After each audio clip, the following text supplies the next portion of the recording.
This is kind of a tough problem, but it's going to give us a really interesting perspective on the chain rule. So I think it's worth trying.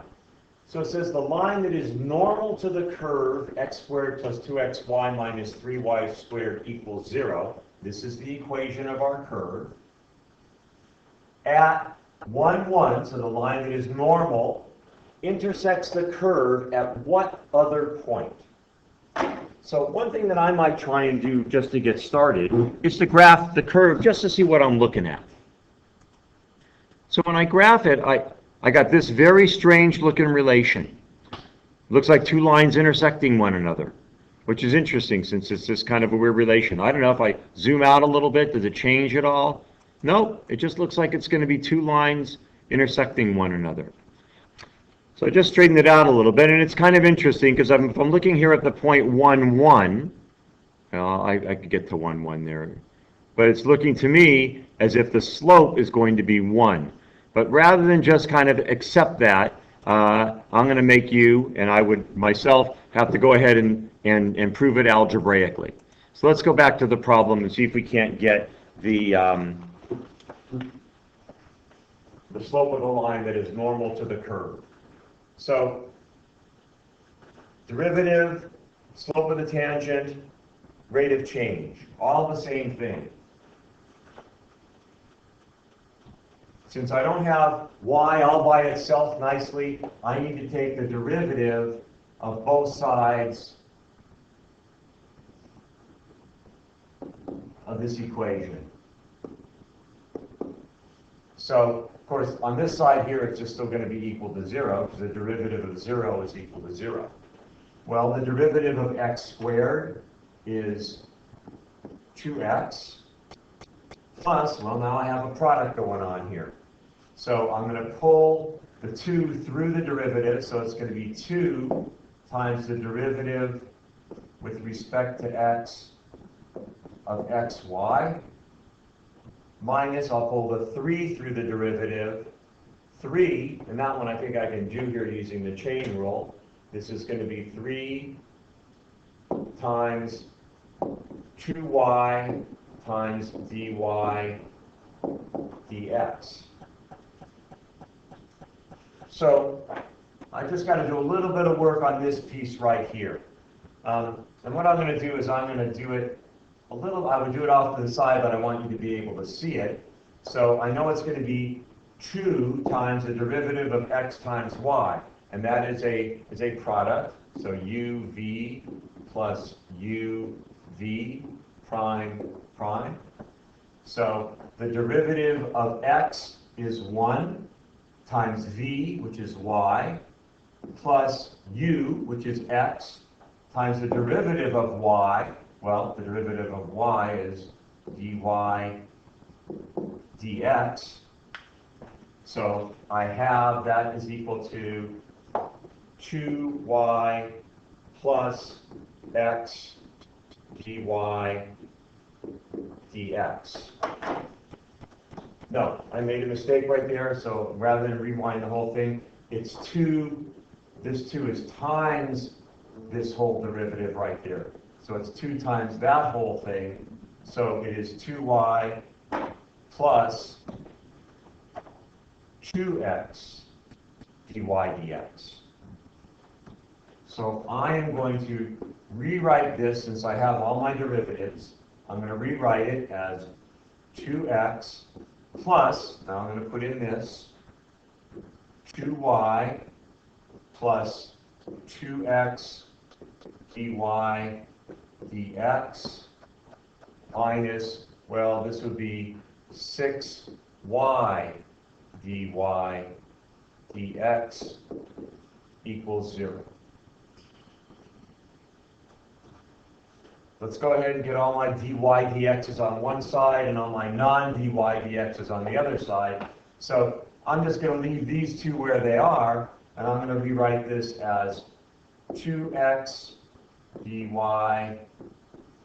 dx minus 6y dy dx is equal to negative 2x minus 2y. So let's factor out my dy dx. I have dy over dx times 2x minus 6y is equal to negative 2x minus 2y. So I have dy, my derivative, dy to dx is equal to negative 2x minus 2y divided by 2x minus 6y. Let's do just a little bit of simplification here. That's equal to, well, I'm going to call it a negative 2 from the top. So negative 2 times x plus y, and I'm going to pull out from the bottom I'm going to pull out just a 2. So 2 times x minus 3y, and that gives me, well, negative x plus y over x minus 3y. So at my point 1, 1, right here, my point 1, 1, I want to know what the slope is, and the derivative is at a particular point, so I'm going to go negative 1 plus 1 divided by 1 minus 3 times 1. Well, that's going to give me negative 2 on the top, and what do you know? It's going to give me negative 2 on the bottom. So my slope is equal to 1, confirming what I saw in my graph. So my tangent line is going to be, the point is 1, 1. So it's going to be x minus 1 is equal to m1 times x minus 1. I think I said x, but it's y. Right? So I have y minus 1 equals x minus 1. Y equals x. That is my tangent line.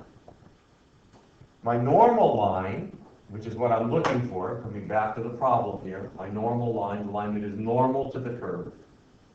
My normal line, well, my slope instead of being 1 is negative 1. So I have y minus 1 is equal to negative 1 x minus 1. So I have y minus 1 equals negative x plus 1. I have y equals negative x plus 2. So I put these into my graph, and I can see, well, my original function of these two blue lines, and I'm looking at, there is my tangent at 1, 1, and it's red, and it sure enough is y equals x. And my normal line, well, I clicked it, and it didn't look like it was at the point 1, 1. Then I realized the scale of my graph is 0 to 5, and it's divided into 4 pieces.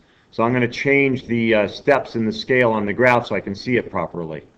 I'll just show you what I'm doing while I'm doing it. I'm going to make my step in ones and see if that shows it up better. And it does. Now I can see that they're both crossing right there at the point 1, 1. All right. So where this becomes really kind of interesting and illustrative, is that I'm looking for a line that is normal to the curve, to that curve, and where it intersects the curve at what other point. Because I know it's going to intersect twice. One, they told me to, and two, if I look at my graph, I can see that they're going to intersect twice. Once it's intersecting right here at 1, 1, and the other place it's intersecting down here, well, I can see now it's 3, negative 1. But well, let's see if we can't show that algebraically. So you know when we're doing implicit differentiation, like, for example, right here, you know, we know that it's, we can use the power rule, so it's 3 times 2y. I pulled my 3 through, and it's 2y. This goes to right there. And times, I always say, well, times dy dx, because I really don't know what y is. But I know that it's times a derivative of y with respect to x. Well, now that I've kind of done all this work here, I have a value for y. I have a value for y. It's that value right there. So I can take that value for y and substitute it into my original equation, because I'm trying to find what values of x that will yield. Because I know that if it's going to intersect the curve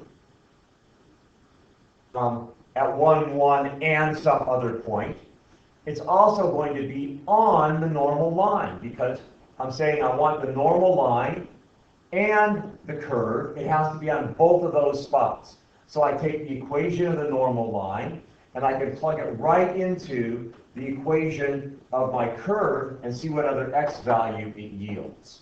So let's try that. So this was my original equation. I have x squared plus 2x times, well, instead of y, I'm going to put in negative x plus 2 minus 3, instead of y, I'm going to put in negative x plus 2, and I'm going to square it. And I'm going to set that equal to 0. X squared minus 2x squared plus 4x, I just distributed that, plus, oh no, I got to do minus 3 times, well, I have to do x plus 2, negative x plus 2 squared. That's going to be x squared minus 4x plus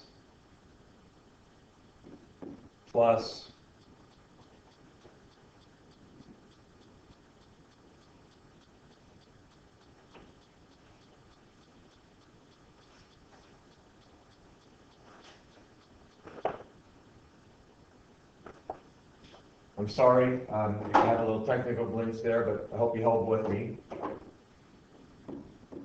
Plus 4 equals 0.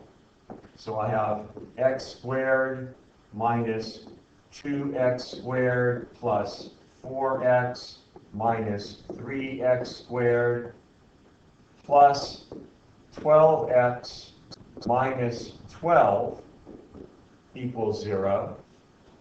Let's consolidate my like terms here. So I have a x squared and a negative 2x squared, so that's going to be negative x squared.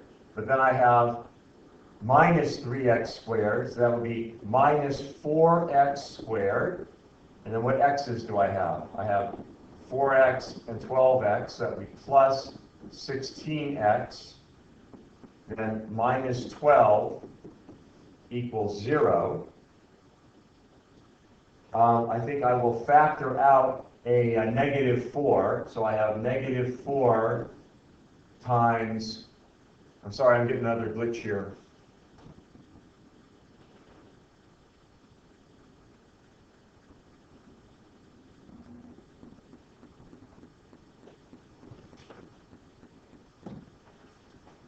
I'm really sorry, I'm not sure where it left off. I'm having a little bit of SmartBoard problems, but I think it should still be okay. I think we certainly got as far as this, and then I was simplifying it to that, and I came up with this quadratic after I matched all my like terms, and then I factored out a negative 4, and since I can divide both sides by negative 4, and I'm dividing 0 by negative 4, that's still 0. So this quadratic here factors into x minus 3, x minus 1. Well, I already know that the point 1, 1 is one of the points. I'm looking for the other point. So I know that the x value is 3. And I also know that this is the intersection of the normal line and my curve. And my normal line equation is negative x plus 2. Well, if my x is 3, that would be negative 3, so it's y equals negative x plus 2. So it's y equals negative 3 plus 2. So y equals 1. So I have the additional point of 3, 1, which is what we saw on the Desmos graph. So the interesting thing about this problem was when I was able to take this value of y, now I knew a y value, and it's kind of like, well, now I don't have to just rely on the dy dx. I can plug that back into my original equation and find the